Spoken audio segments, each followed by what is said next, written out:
Hey everyone, welcome back. Here's how to fix Netflix app not opening on Android or iPhone. If the Netflix app is not opening on your phone, start by checking your internet connection. Make sure your Wi-Fi or mobile data is working properly. Try switching between them to see which works better. On Android, you'll have to remove it from recent apps. From iPhone, swipe up from the bottom of your screen, look for the Netflix app, then swipe it away. After that, restart your phone.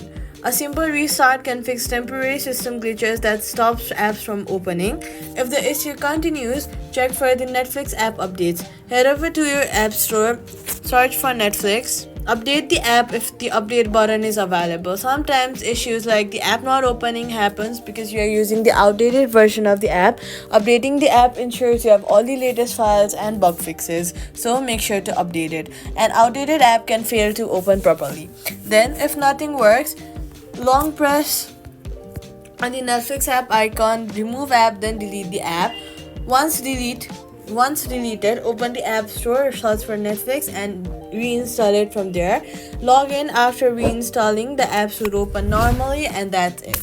Subscribe for more quick fixes.